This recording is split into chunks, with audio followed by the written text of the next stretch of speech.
안녕하십니까. 이 시간에는 그 사회복지, 교정복지 실천의 사례에 대해서 제13장 강의를 또 하도록 하겠습니다. 실은 이번 장에 소개된 사례는 우리 배이모 교수님과 또 제가 2000년도 초반에 교도소에서 시카모아 트리 프로젝트라고 그 뽕나무 프로젝트라고 그 사케오가 자기를 죄를 그 예수님께 고백하고 자기가 죄를 지었던 사람들에게 어떤 그 사죄하는 책임을 지는 그러한 성경적 이야기를 기반으로 교도소에 있는 친구들이 직접적으로 피해자를 만날 수 없지만 가상의 피해자들과 함께 자기의 죄를 고백하고 또 가상의 피해자들은 또 우리 그 교도소에 있는 그 가해자들을 용서하는 그런 프로그램으로 이렇게 진행했던 사례인데 그러한 사례 과정 중에 만나게 된 우리 그 살인을 했었던 친구가 진정성 있는 사과를 하고 싶다. 그런데 이제 법망으로는 할 수 없는 부분이었기 때문에 우리가 그 가해자와 또 살인한 그 친구와 그 가족들을 이게 조금 이게 대면을 통해서 이런 만남을 주선을 해야 되겠다.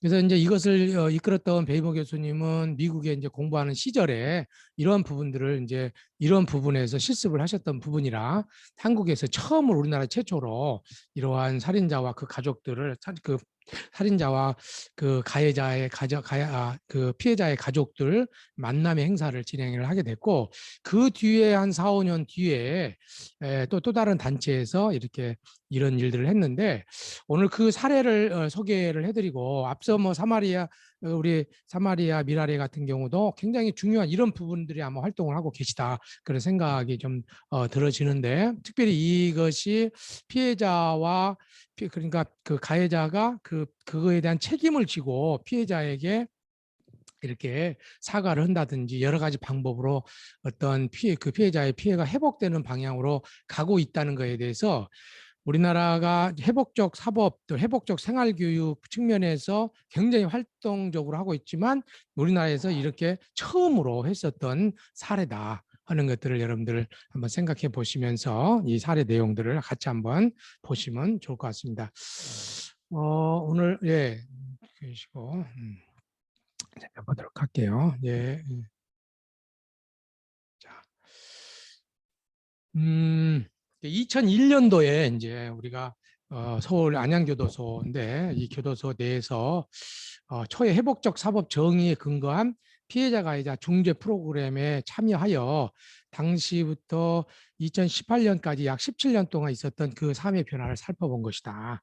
그래서 이 한 사례를 17년 동안 그래서 이제 이 2018년도에 이 사례 내용을 우리가 그 학술지에 이렇게 교수님하고 저하고 이렇게 정리해서 제출을 했는데 한 17년 동안 지금까지도 이제 지금 시점으로 본다고 그러면 지금까지도 우리가 왕래를 하고 있습니다. 그 기간 동안에 어떤 교정복지 실천 개입 활동들이 이루어졌고 또 그의 생활에 어떤 변화가 있었는지를 여러 자료를 활용해서 질적 연구 방법을 진행했던 내용들입니다. 자, 서울 근교 A 교도소의 수용자가 2001년 1월 초에 회복적 사법 정의에 근거한 피해자 가해자 중재 프로그램에 참여해서 당시부터 2018년 시즌까지 그의 삶에 살펴보는 거고 그 기간 동안 어떤 교정복지 실천 개입 활동이 이루어졌고 그의 생활에 어떤 변화가 있었는지를 다양한 자료들을 활용해서 질적 연구 방법으로 진행한 연구입니다. 참여자는 그 살인죄로 7년형을 선고받아 교도소에서 재수하고 있던 중에 STP에 참여하였고 STP 이후 연구 참여자의 요청에 따라서 피해자 가해자 중재 프로그램에 참여하게 됐다. 이 STP 프로그램이라는 것은 그러니까 시카모아 트리 프로젝트라고 그래요. 시카모아 트리라는 것은 뽕나무거든요.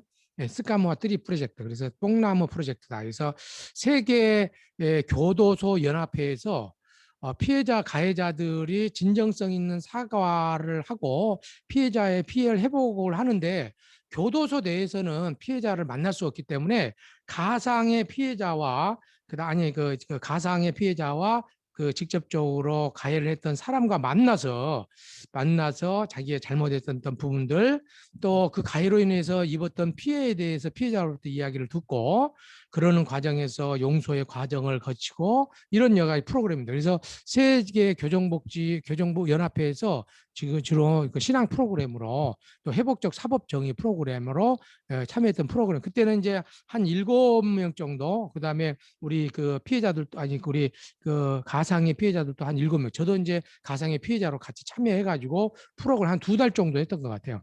이 프로그램 이후에 피해자 가해자 중재 프로그램, Victim Offender Mediation 프로그램이라고, 피해자 가해자 중재 프로그램. 요즘에는 이제 초기에 우리 중재라는 말을 사회복지 문헌에서는 중재를 썼는데, 법률적인 용어로 해서는 이것을 조정이라고 쓰기를 합니다. 근데 이제 어감상으로는 제가 중재가 더 낫지 않나, 조정은 뭔가 제3자가 개입한다고 드는 측면이 있는데, 중재는 말 그대로 둘이 잘 할 수 있도록 어감상으로는 중재가 더 맞는 것 같은데, 그러나 이제 하여튼 법률적으로는 미디에이션을 조정으로 한다. 그래서 피해자 가해자 중재 프로그램을 진행을 하게 됐고, 피해자 가족이 연구 참여자로부터 직접 서신을 받아보는 것을 정주지 사용하고, 당시 프로그램 진행자였던 본 연구자에게 위임하였기 때문에 서신은 연구 참여자와 본구 연구자 사이에 이루어졌다. 그래서 이제 이렇게 이제 한 그러니까 7년형 받았는데 5년형 됐을 때 이렇게 우리가 만났거든요. 그러니까 얼마나 5년이 지났지만 그 부모님 입장에서는 너무 힘들잖아요. 그래서 이제 서신을 중간에서, 그래서 우리가 프로그램을 진행하는 사람을 퍼실리테이터다, 촉진자, 의사소통을 촉진하는다.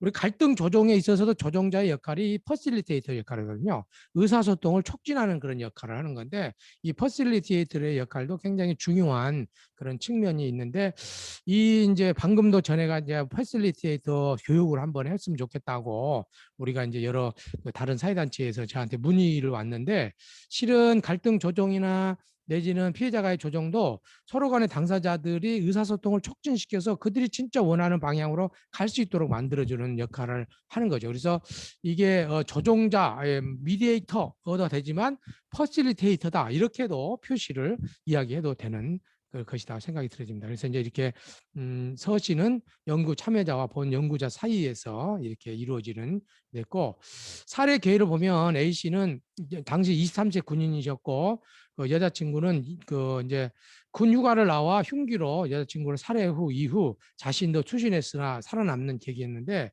이제 여자친구가 군대 간 사이에 이별을 통지한 거죠. 그래서 이제 우발적으로 이렇게 살해를 하고 투신을 해서 죽으려고 했었던, 그래서 재판에 7년형을 선고받았고, 가석방을 하기 전에 2003년까지 수도권 A 교도소에 복역하고, 교도소에서 복역 중 사단법인 아시아 청소년 교준 연구에서 실시한 시카모토리 프로젝트, 아까 STP 프로그램이라고 그랬죠. 이 프로젝트에 그 여러 사람 중에 한 사람으로 참여하게 된 거죠.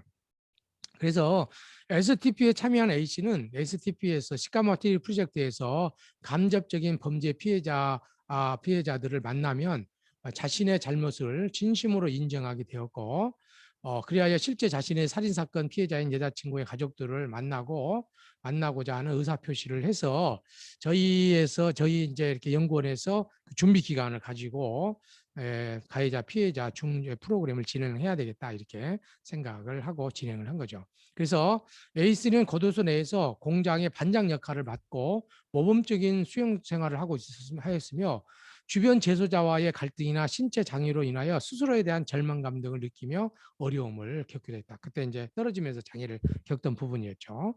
2003년 가석방 출소 후에는 사단법인 아시아 청소년 교정연구원에서 실시한 가해자 자조 모임에서 정기적으로 참여를 했습니다. 그래서 저도 이제 가해자 자조 모임 때 같이 참여를 해서 우리가 그 친구도 얼굴을 보기도 하고 그렇습니다. 그래서 사단법인 아시아 청소년 교정연구원과 연구자는 출소 후 사회 적응과 일상생활을 적응을 돕기 위해서 여러 물적 인적 자원을 활용해서 계속해서 돕기로 했고요. 또 그 뒤에 학위 과정을 마친 후에 현재 자신의 전공을 살려 SC의 해외 자동차 부분 제작 회사에 취직하였고, 안정적인 직장 생활을 하며 연구 임대 아파트를 분양받아 미래의 꿈을 키워가는 중년의 삶을, 이제 중년의 삶이 된 거죠. 그래 삶을 살고 있습니다. 우리가 이제 그 삶을 분석하면서 이제 분석한 내용들을 보면, 2008년 말부터 약 2000 그 말까지 약 17년 동안 HA3을 가능한 최대한 담아내고자 하였고, 이를 위해서 자료들을 시간의 흐름대로 개입한 내용과 A씨의 반응, 자료들이 나타난 사고, 감정, 행동의 변화를 중심으로 분석 결과를 제시를 했는데, 실은 제가 박사과정이 있는 2000 약한 2000년도, 2001년도 이런 사업을 했으니까요. 근데 이제 그때 저는 조금 우리 교수님 좀 이해를 좀 못했어요. 왜냐하면 그때 그 분석을 했었거든요. 바로 프로그램 끝나고 이제 어떤 그 사후에 피카마 프로젝트 끝나고 나서 어떻게 좋아졌는지에 대한 어떤 그런 것들을 보고서를 만들었는데, 교수님이 이것을 연구 논문으로 제시를 하지 않더라고요. 그래서 아니 왜 제자하고 제가 들고 같이 있었으면 이것을 조금 더 뭔가 이렇게 좀 해서 학회도 알리고 그러지 했는데, 그거 안 내시고 나서 18년 뒤에 이 이야기를 꺼내시더라. 그러면서 그때 이야기 뭐냐면, 자기는 학자지만 이 클라이언트의 삶을 자기의 연구의 하나 수단으로 삼고 싶지 않다. 예, 다른 사람들 같으면 이걸 너무너무 많이 이렇게 울려 먹었을 거예요. 울겨 먹었을 거예요. 예. 그런데 교수님은 제가 18년 지난 뒤에 저하고 다시 이 논문을 쓰면서 이제는 이 친구가 사회에 적응을 잘했기 때문에 내가 어떤 이것을 학자적으로 이용한다. 지금도 이제 그 친구는 우리가 이것을 충분히 내도 이해할 수 있는 친구가 됐다는 거죠. 그래서 참 우리 지도 교수님이, 그전에는 제가 이제 박사과정 할 때는 저도 우리 박사과정 하다 보니까 많은 교수님과도 갈등이 있고 그랬는데 이해를 못 했는데, 그 교수님의 마음을 20년 지나서 제가 알게 됐어요. 그래서 요즘에도 이제 우리 인사님이 참 깊은 생각을 하고 계셨구나 하는 그런 생각을 하면서 죄송하기도 하고 늘 감사하는 마음을 가지고 사는데, 이제 그런 삶들, 17년간의 삶들을, 18년간의 삶, 17년의 18 삶들을 분석한 내용들을 한번 여러분과 같이 한번 나누겠습니다. 자, 보면은 전체적으로 보면은 STP, 시카마 트리 프로젝트에 참여한 거죠. 이 참여 출소 전에는 또 회개와 새로운 다짐, 후련함과 자유로움, 사과하고 싶어함, 이런 마음이 시카마 트리 프로젝트에서, 그러니까 이제 피해자 가해자 프로그램인데 간접적인 피해자보다 그러다 하다 보니까 진짜 어떤 그 당사자에게 하고 싶은 마음이 이제 어떤 욕구가 든 거죠. 그다음에 진심으로 사죄하고 새로운 삶에 대한 다짐을, 피해자 가족, 그다음에 이제 피해자 가해자 조정 모임을 한 거죠. 그래서 전반적으로 워밍업 차원에서 간접적인 피해자 가해자 프로그램을 집단적으로 한 뒤에 직접적인 피해자 가해자 조정을 했어요. 그래가지고 정말로 그 몇 번의 그런 과정을 통해서 클라이언트의 그 피해자 가족도 만나고 가해자도 만나서 직접적으로 A 교도소 내에서 피해자 가해자 조정 모임을 만났죠. 이런 만남을 통해서 진심으로 사죄하고 새로운 삶을 다짐을 했다.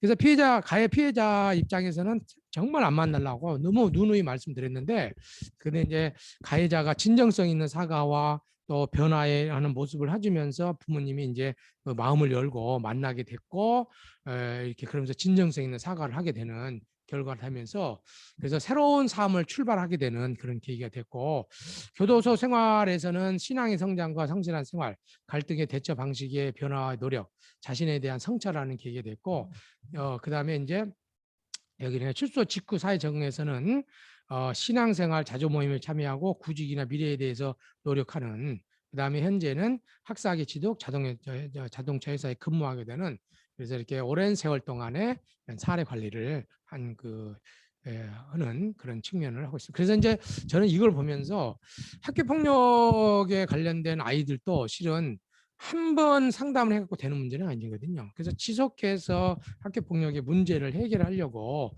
노력하는 그러한 그 과정을 해야 된다. 그래서 초등학교 6학년 때 만난다 그러면 필요하다 그러면 고등학교 졸업할 때까지도 가야 된다.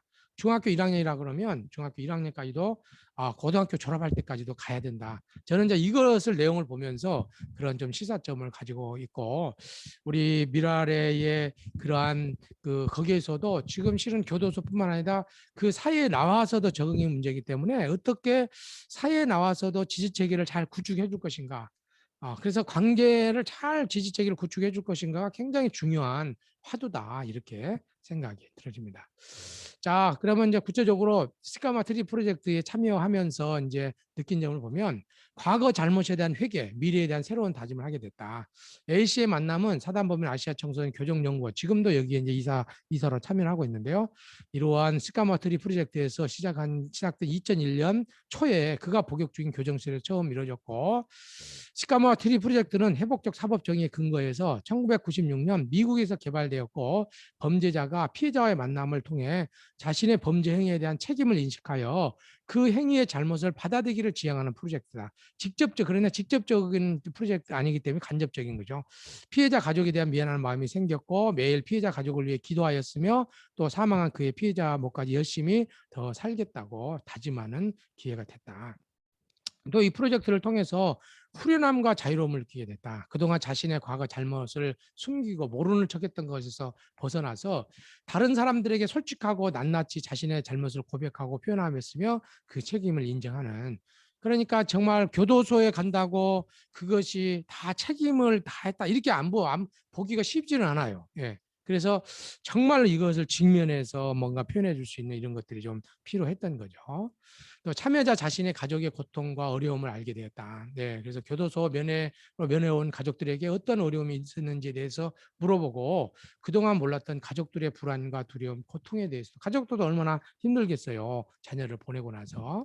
또 피해자 가족에게 직접 사과하고 싶은, 그래서 연구 참여자는 피해자 가족이 사랑하는 딸을 죽인 자신을 원수같이 생각하지 않을까 하는 두려움이 마음이 생겼지만 피해자 가족들이 나중에 연구 참여자 자신을 위해 기도해 주셨고 걱정해 주신 것에 대해 알게 돼서 고마움을 느꼈다. 대단한 적이죠. 그러냐 그 전에 이런 서로 긍정적인 어떤 그 메시지들을 의사소통을 촉진시켜 준 거죠.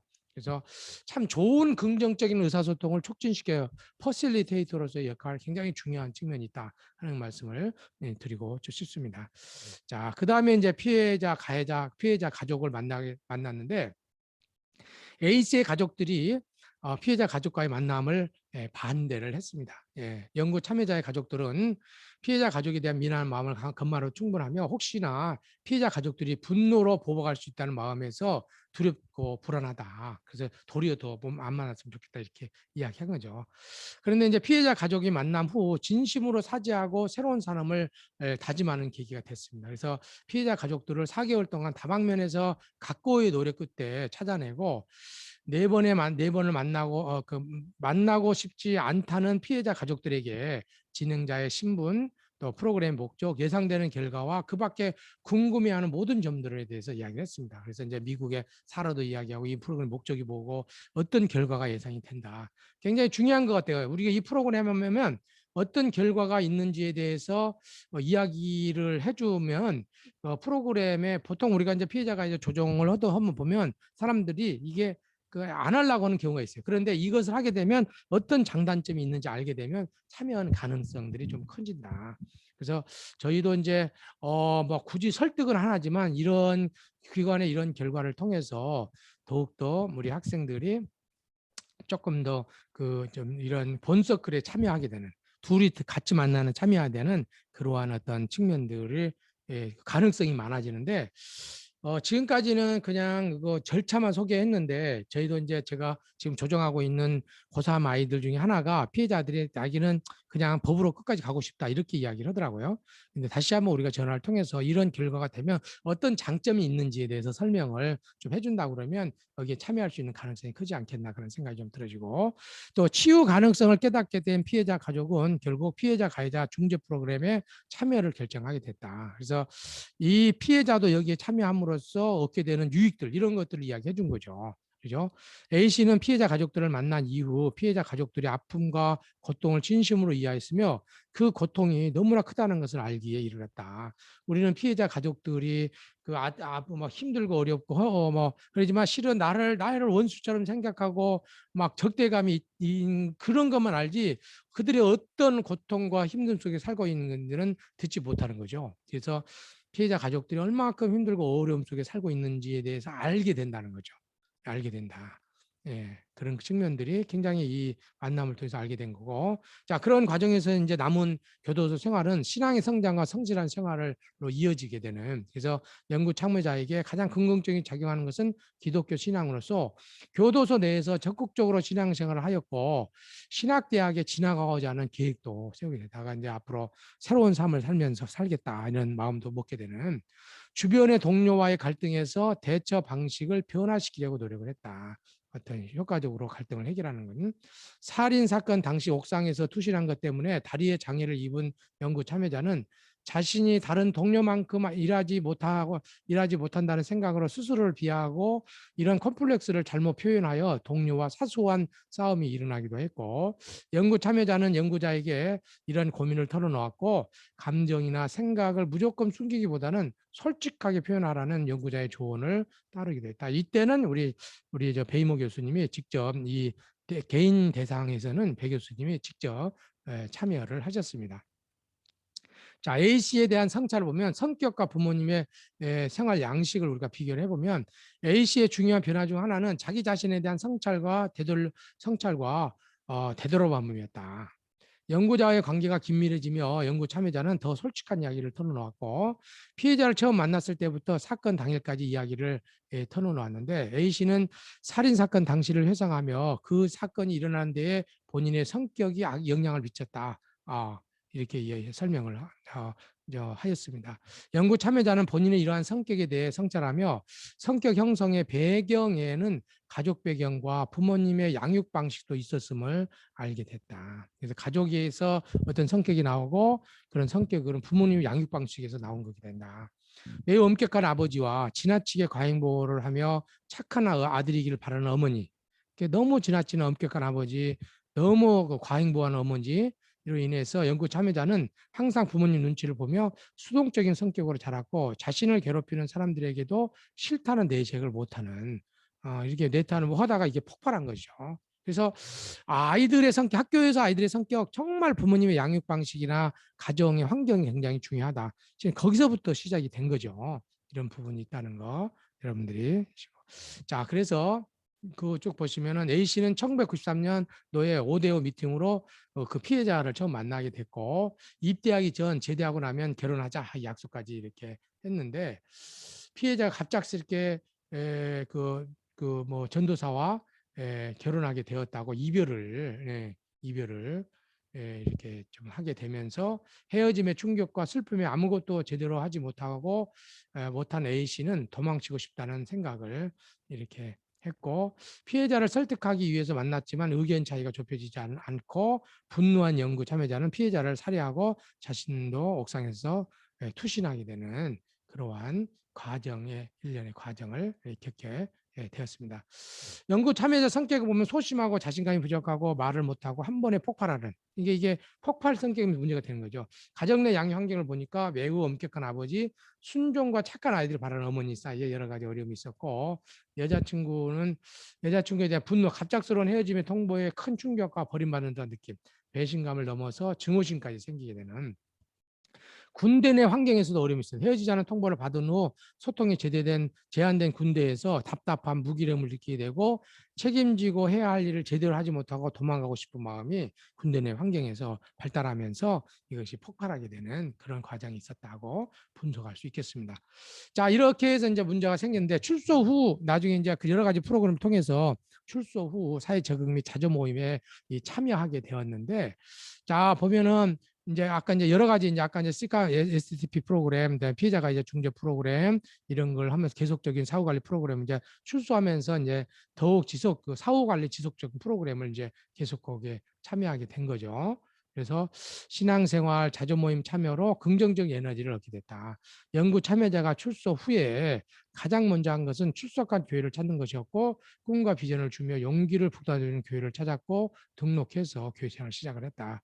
구직과 미래에 대한 고민으로 학위 취득에 노력을 했었다. 그래서 출소 후 A씨는 일을 해야겠다는 생각이 들었고, 일 시작 전에 제대로 준비하기 위해서 컴퓨터 관련 자격증 이런 걸 학원에 등록하게 됐고, 대학 교육에 진학하고자 하는 마음이 있었고, 사단법인 아시아 청소년 교정연구원의 도움을 받아 대학교 평생교육원에 등록해서 학점은행제로 활용해서 전문적인 영역의 수업을 들었다.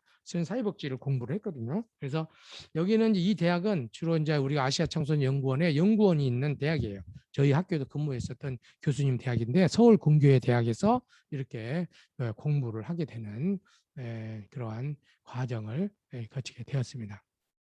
현재는 연구자와 다른 사람과 지속적인 교류를 하고 ALC는 출소 후부터 현재까지 앞서서 언급한 프로그램 진행자와 진행팀의 지속적인 관계를 맺어오고 있고 사회복지 학위를 받고 ALC 사회복지를 공부하고 싶다는 생각이 들었고 사단법인 한국회복적 사복정의센터의 소개를 통해서 C사이버대학교 입학해서 사회복지 학위를 취득했고 SC 연구 자동차 회사에서 지금 근무하게 되면서 연구 참여자는 과거에 서울 S공업고등학교 자동차학과를 졸업하였는데 이러한 전공을 살려 SC의 자동차 부품 제조 외국계 회사에서 취직을 해서 지금 근무를 하고 있는 시대입니다. 꾸준한 생활을 지금 하고 있습니다. 그래서 출소 후에 교회를 현재까지 계속해서 잘 다니고 있고 우리가 이제 SC로 이사를 하기 전에는 매일 교회에 가서 기도도 하고 전과자라는 사람들의 부정적인 시선들과 편견에 있었음에도 신앙심으로 잘 버텨낼 수 있었다.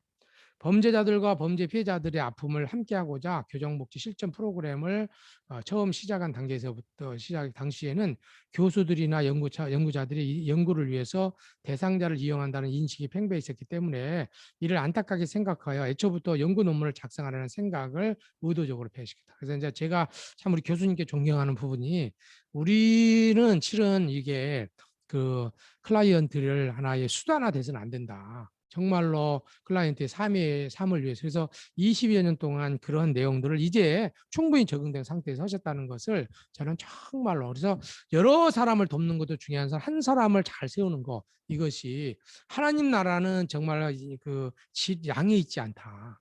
한 사람을 잘 섬기는 것 그것이 정말 중요한 것이 아닌가 그런 생각이 들어졌습니다. 자, 그리고 이제 그래서 이제 아까 앞서 설명했던 내용들에 대해서 다시 한번 그 첨가해서 보면 출소 전에 ST 프로그램 교정복지 실전 개입 활동으로서 시카모아 트리 프로젝트 교도소의 협조 요청 세 단계 프로그램 내용 구성해서 참여자 섭외 및 사전 면담 가해자 피해자인데 피해자는 이제 조금 더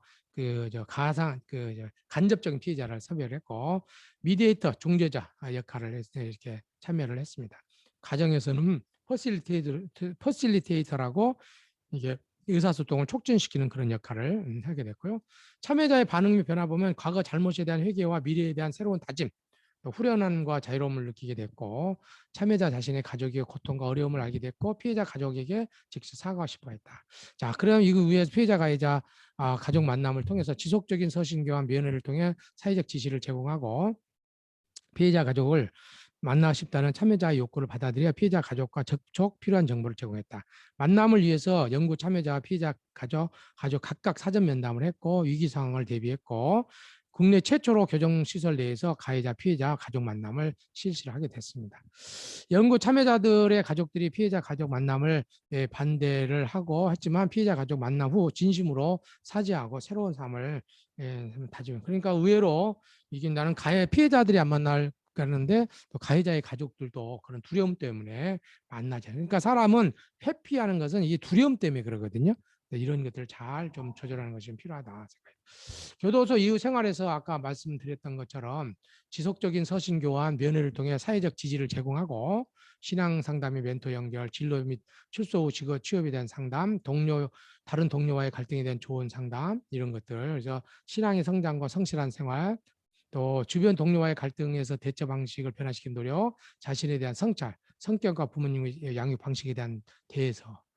그 다음에 이제 출소 직후에는 전화 연락, 메시지 연락 등을 통해 사회적 지지 제공을 하고 멘토를 통해 지속적으로 신앙 상담하고 가해자 자존 모임을 통해서 지지 체계 및 네트워크를 구축을 하고 대학에서 교정 관련 수업을 참가하도록 권유하고 진로 및 직업에 대한 상담, 평생교육 학점은행제에 등록해서 공부하도록. 그래서 그 숭실대 교정복지이론 수업 시간에 또 이 친구가 가서 자기 이야기도 하고 그랬다고 좀 전해 들었습니다. 신앙생활 자조모임 참여로 긍정적 에너지를 얻었고 구직과 미래에 대한 고민으로 학위 취득에 노력을 했고 수업 수강 청강 시 적극적인 참여를 했다. 현재 앞서 이야기했던 것처럼 전화 연락, 메시지 연락 등을 통해 사회적 지지를 제공하고 과거 범죄 사건을 극복한 경험을 나눌 수 있도록 대학에서 특강할 수 있는 기회도 제공하고 사회복지 학사학위 취득에 도움을 제공하고 직업선택과 비전에 대해서 독려하고 신앙의 멘토를 통해서 지속적인 신앙생활을 제공하게 되는 또 어려울 때 언제든 도움을 요청하고 C 사이버복지 대학 사이버 대학에서 사이버복지 학사학위를 취득하고 SC 자동차회사에서 꾸준히 근무하게 된. 그래서 이제 오늘 어제 제가 이제 이 논문을 썼던 우리 배 교수님께 말씀을 드려서 회복적 정의 프로그램 할 때 배이모 교수님을 한번 특강으로 한번 이렇게 모시고 싶다고 말씀을 드렸는데 시간을 한번 조율을 해서 회복적 정의에 관련해서 교수님한테 한번 특강을 들을 수 있으면 들을 수 있는 시간을 한번 마련하고 할 수 있으면은 이 친구도 연계가 되거든요. 그래서 한번 교수님하고 상의를 해서 우리 이 친구하고도 한번 대화를 나눌 수 있으면 그 아까 이 추수에서 지금 CSC에서 있는 그 친구와 만약 그 11시면은 아마 수업 시간이니까 별도의 어떤 시간에 한번 이렇게 조금 모일 수 있으면은 한번 그 대화를 한번 좀 시도해 보는 것도 좋을 것 같다 그런 생각도 조금 상의를 한번 해보도록 그렇게 하겠습니다. 자, 케이스를 마치면서 본 연구는 기존의 단기적이고 일회성으로 실시된 프로그램과 실천적 개입의 한계를 느끼고 회복적 사법 정의, 회복적 사법 정의에 근거한 프로그램 참여에 대해 17년 동안의 사후 관리와 서비스 제공 등의 지속적인 교정 실천 활동을 실시한 내용들이다. 아까 수집된 자료들은 전체 과정을 시간적인 개입의 근거에 따라서 정리하고 분석 과정을 거쳐 연구 참여자의 반응과 인식, 사고, 행동 차원에서 변화 과정을 파악해서 생활에 미치는 영향들을 살펴보고 결과로 얻은 결론에 다음과 같이 좀 제언들을 하고 있는데 첫째, 본 연구를 통해 17년 동안에 걸친 자료를 조사 분석한 결과 연구 참여자의 인식, 사고와 행동이 변화되고 그리고 현재 안정된 생활에 이르게 된 것으로 볼 때 그동안의 교정복지 실천 및 개입에 대한 효과성이 상당 수준으로 있다. 이렇게 정의해 볼 수 있다. 라고 말씀을 드릴 수 있겠고요. 그 다음에 인식, 사고, 행동의 변화가 삶 속에서 구현되려면 출소 후에도 사회적 서비스가 이루어져야 하고 상당한 경우 장기간에 걸쳐 사회적인 보호와 돌봄을 제공하고 민관이 협력하는 사회적 시스템이 필요하다. 사후관리 시스템이 상당히 오랫동안 이루어져야 된다는 거죠. 그런데 우리가 현재 고정복지 프로그램의 한계 중에 하나가 지금 단편적으로 이루어진 것이 좀 어려움이 있는데 이런 부분들이 좀 상당하게 오랫동안 보호와 돌봄이 필요하다는 게 보호와 돌봄. 저는 굉장히 그래서 이제 교정복지 예방적 차원에서 저도 이제 그 아이들의 피해자 가해자의 친구들 좀 그 사회적인 적응 힘든 친구들에 대해서 사후 관리를 하되 상당한 장기간에 걸친 어떤 보호와 돌봄이 필요하다. 최소한 1년 이상의 보호와 돌봄이 좀 있어야 된다. 할 수만 있으면 한 번 등록된 친구들은 졸업할 때까지 우리가 관심을 갖고 지금 저희가 이제 어떤 것까지 하냐면 피해자 가해자로 만났지만 화해가 잘 되잖아요. 그러면 이 친구들을 저희가 화해 지원인으로 아까 조종자로서 양성해서 이 친구들이 다른 친구들 화해 조정할 수 있도록 만들려고 그러거든요. 근데 그렇게 해서 계속해서 이제 수혜자에서 서비스 제공자로 또 지속적으로 보호와 케어를 통해서 아이들이 바르게 설 수 있도록 하는 것이 제가 봐서는 교정복지 예방 측면에서도 굉장히 중요하다. 사건이 있는 후에도 17년인데 사건 하기 전에 우리 이런 친구들이 아까 성격 보세요. 그렇게 흉악하고 그런 친구 아니었어요. 굉장히 좀 아버지, 엄한 아버지 모든 걸 허용해 주는 어머니 안에서 그 성격을 누르고 참다가 폭발하는 것이기 때문에 그러한 어떤 영향이 있는 친구들에 대해서 우리가 정말 관심을 갖고 사전 예방적 측면에서 정말 사회적 지지 체계를 정말 구축할 필요가 있다 그런 생각이 들어지고요. 둘째, 재소자인 연구 참여자가 수용시설 내에서 실제 피해자의 가족을 만나 대화하고 용서를 구할 수 있던 프로그램은 우리나라 최초로 실시된 역사적인 것이고 회복적 사회의 관점에서 그의 의의가 매우 크다고 했다. 이 이후에 몇 년 뒤에 서울구치소에서 이게 살인한 여러 사람과 또 한 실질적으로 살해를 당했지만 직접적인 당사자가 아닌 사람을 해가지고 또 그 뒤에 프로그램이 한번 있습니다. 그 논문에 그때 그 교정 공무로 있던 분이 현재는 군산 교도소 작년까지는 군산 교도소에 그 현재 그 교도소장으로 계시면서 전북대학교에서 회복적 교정으로 논문을 쓰셨던 분이시거든요. 그래서 이제 그 뒤에 이렇게 연구가 있었던 걸로 알고 있습니다. 범죄자의 진정한 교정을 위해서는 그가 행한 잘못이 얼마나 큰 고통과 악영향을 피해자와 피해자 가족에 미쳤는가에 대해 깊이 깨닫는 것이 그의 인식, 사고, 행동 변화에 있어서 첫걸음이다. 그래서 회복적 정의라는 것은 뭐냐면 회복적 사법 정의에서는 피해자가 얼마큼 힘들고 어려웠는가를 그 당사자에게 영향을. 그런데 이게 뭐 피해자 가해자 조정을 하다 보면요, 어떤 사람이 피해자고 어떤 사람이 피해자가 아닌지를 잘 몰라요. 중첩이 돼 상호 영향을 주는 게 있어요. 그럴 때 이제 서로 간에 그 어떤 사건을 통해서 어려움들을 당사자들에게 서로 들려주는 것이 다시금 이 행동, 그 어떤 인식이나 사고나 행동을 변화시키는데 굉장히 첫걸음이 좀 된 것 같아요. 저도 이제 조정을 해보니까. 그래서 그 어떤 그 고통스러운 사건을 통해서 각각의 당사자에게 미친 영향이 얼마나 서로 고통스러운지를 잘 전달해 주는 거, 촉진시켜 주는 거, 서로 알 수 있도록 해주는 것이 굉장히 회복적 사법에서 굉장히 중요하다. 첫째, 셋째, 교정복지 실전 현장에서 접하는 교정 대상자에 대한 효과적인 개입을 위해서는 무엇보다도 대상자의 특성을 단계에 따라 파악하고 그를 둘러싸고 있는 역동적인 환경 속에서 이해하고자 하는 생태체계적 관점에서의 접근이 굉장히 중요하다. 그래서 생태체계적 관점 굉장히 중요한 의미가 가지고 있습니다. 그래서 이 그 클라이언트를 이야기해서는 그 가족이라든지 그 학급의 환경이라든지 그 다음에 그가 소속해 있는 교회라든지 이런 부분들을 다양하게 그 살고 있는 그 지역 안에서의 여러 가지 그 조건들을 다양한 다방면에 고려가 좀 필요하다. 학교 폭력의 문제도 마찬가지예요. 그냥 단순히 피해자 가해자 그 두 사람뿐만 아니라 실은 여기에 영향을 주는 학급 환경, 여기에 영향을 주는 가정 환경, 또 여기에 영향을 주는 교육 환경이 있다는 거죠. 그런 환경을 전반적으로 고려를 해야 된다. 오늘 또 제가 이제 저희 학교에 조금 더 어려움이 있는 직원들에 대해서 서로 이야기를 듣는 과정이 있는데 단순히 두 사람의 문제가 아니다. 지금 생태체계적 환경에서 여러 환경이 어떤 구조와 환경이 이들을 힘들게 만드는가에 대해서 우리가 관심을 가져야 되고 이거에 대해서 우리가 학교에서 적극적으로 갈등을 관리해서 갈등을 해결하는데 가지 않는다 그러면 더 극단적인 문제가 있다는 어떤 심각성을 가지고 가야 된다. 그러니까 참 이렇게 갈등 관계에 있는 사이에 있다는 것은 굉장히 힘든 거거든요. 우리 제3자 입장에서도. 그러나 이러한 힘든 것을 잘 견디면서 서로의 본심들이 잘 전달이 되고 그래서 조직 안에서도 조직 관리, 갈등, 조직 관리, 조직 안에서의 갈등 관리를 잘하는 측면도 굉장히 어떤 큰 더 문제로 나가는데 어떤 그 예방적 차원이 되고 그래서 클라이언트의 문제는 이 생태체계적 관점에서 봐야 된다. 개인과 그 주변 환경, 개인과 주변 환경의 상호작용, 그다음에 개인 내적으로 어떤 요인들, 개인의 내적 요인과 환경적 요인들, 주변 주고받는 환경들을 포괄적으로 할 때에 클라이언트의 문제를 적절하게 잘 해결할 수 있다.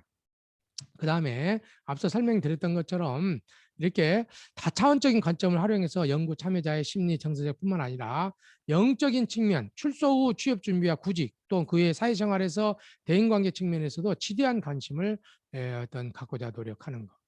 교정 목적 활동에 개입하는 전문가의 역할은 본 연구에서 활용한 케이스에서의 경우에는 교정 사회복지사의 여러 역할 중 안내자 역할을 통해 문제 해결을 위한 목표를 설정하고 해결 방안을 강구하도록 돕는 중재자의 역할 이런 것들이 굉장히 중요하게 안내자 역할을 했고 그다음에 이제 또 중재자의 역할로서 연구 참여자의 학위 취득을 돕거나 관련 자원을 개발하고 사용하고 주위 사람들과 연계하도록 노력하고 하는 것들 선진 교정복지 실천을 위해서 매우 중요한 의미가 있는 그런 측면들도 우리가 좀 있겠습니다.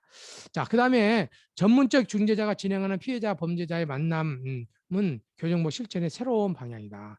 그래서 이제 어떤 면에서는 그 다이얼로그다 이거거든요. 피해자 가해자가 만나서 대화를 하게 되는 거죠. 전문적 교육과 훈련을 받은 중재자가 진행한다면 하여튼 촉진시켜 퍼실리테이팅 한다면 생산적이고 매우 긍정적인 결과가 기대되기 때문에 이러한 인력을 양성하는 교정 전문가의 과정의 설립이 제한이 되고 본 연구에서 언급한 교정복 실정 방법들이 보다 구체적화되고 체계화되어 살인 사건 외에 다른 범죄 사건에 대해서 적용되기를 기대한다. 이렇게 말씀을 해주셨습니다. 그래서 실은 제가 하고 있는 피해자 가해자 그러니까 회복적 서클 프로그램들이 바로 이런 프로그램의 연장선상이고 이렇게 제가 직접 해보니까 어제도 이제 정말로 반대 반이 싸워가고 힘든 과정을 3번 만나가지고 굉장히 잘 됐어요. 또 중학교 2학년 아이들 얼마나 복잡한 1년간의 그런 어려움들을 3번 만나서 해결이 됐어요. 그래서 너무너무 애들이 좋아하는 모습을 보면서 정말로 이 갈등의 중간에 서서 그 아이들이 대화를 할 수 있도록 촉진시킨다는 것이 너무너무 어떤 버겁고 힘들어하는 것이 있지만 정말로 이것은 이러한 사람들이 많이 있어야 된다. 그래서 평화의 다리를 놓고 대화를 건널 수 있도록 서로 정보를 전달하는 이러한 사람들, 중재자의 역할. 저는 그것이 예수님이었다고 생각하거든요. 예수님이 인간과 우리 사이에 중재자가 되어서 서로 간의 번심과 하나님의 사랑이 전달되고 또 그 우리 인간의 연약함이 하나님께 전달이 돼서 서로 화해하는 것처럼 예수님처럼 그 십자가를 지는 역할이다. 그런 저는 생각이 들어요. 그래서 우리 교정복지 실천에 있어서 그 범죄 사건으로 인해서 가해자들이 입힌 피해자들이 얼마큼 힘들고 어려운지를 그 가해자들이 듣고 그거에 대한 회복을 위해서 노력하는 과정들, 대화를 통해서 하는 과정들에 정말로 우리가 그 예수님의 마음으로 예수님이 가시면서 우리에게 평화와 화평을 부탁하고 하셨던 것처럼 저희들이 현재 일상생활 삶 속에서 우리와 우리 사이, 우리와 하나님 사이, 또 우리와 타인 사이, 타인과 타인 사이에 평화의 다리, 화해의 다리가 되도록 하는 이 조종자의 역할이 너무너무 소중하다 생각이 들고 이러한 사역에 여러분들 같이 참여한다 그러면 우리가 소속한 학교, 교육의 공동체, 또 모든 또 우리가 하고 있는 교회 공동체, 또 학교, 지역의 공동체, 학교 공동체가 조금 더 평화로운 공동체가 될 것이다 생각을 말씀드리면서 오늘 강의를 마치도록 하고 또 이제 또 온라인 오프라인을 볼 수 있으면 또 보고 강의를 듣도록 하겠습니다. 네, 여러분 수고 많으셨습니다. 감사합니다.